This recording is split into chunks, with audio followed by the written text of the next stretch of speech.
কোরবানি না দিলে ইসলামের হুকুম কি? কোরবানির মাংস দিয়ে বিয়ের অনুষ্ঠান করা যাবে না। ঈদ থাকলে কোরবানি দিতে হবে কিনা? ঈদ থাকলে কোরবানি দেওয়া যাবে কিনা? কোরবানির গরু দিয়ে আকিকা হবে কিনা? নিজের পরিবারের জনসংখ্যা বেশি হয় যদি কোরবানির গোশতের 3 ভাগ নিজেরা খেয়ে ফেলে কোনো সমস্যা নেই, কোরবানি হবে। কোরবানি কার উপর ওয়াজিব? যার উপর যাকাত ওয়াজিব তার উপর কোরবানি ওয়াজিব।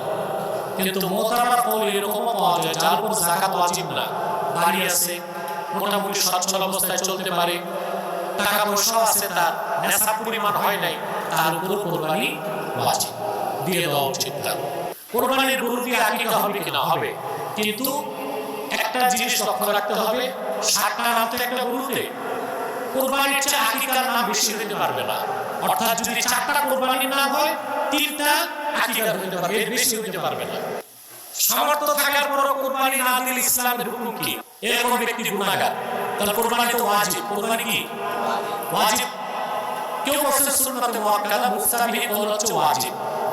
তো ওয়াজিব তরকারি ফরজ তরকারির মতই গুনাহগার হবে এবং সে শাস্তির উপযুক্ত হবে।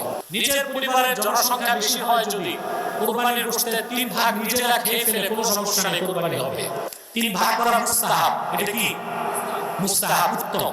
কিন্তু সদস্য বেশি, এখন নিজেদের খাবার নেই, আরেকজনদের দিতে হয়, তখন নিজেরা খেয়ে ফেলবেন পুরা গরু, গোবর চামড়া ছাড়া সমস্যা। আপনার সবই খান, ভুড়িটাও খান। কোরবানির মাংস দিয়ে বিয়ের অনুষ্ঠান করা যাবে কিনা? যাবে। ঋণ থাকলে কোরবানি দিতে হবে কিনা? ঋণ থাকলে কোরবানি দেওয়া যাবে কিনা? আরে ভাই, আপনার ঋণ আছে কিন্তু নগদ টাকাও আছে, এখন যদি ঋণ মাইনাস করলে দেখা যায় নগদ টাকা প্রচুর, তখন কোরবানি ওয়াজিব। আর যদি দেখা যায় ঋণ এত, নগদের অস্তিত্ব খুঁজে পাওয়া যায় না, তখন আপনার জন্য মওকুফ। আল্লাহ হাবিব সাল্লাল্লাহু আলাইহি ওয়াসাল্লাম ইরশাদ করেছেন,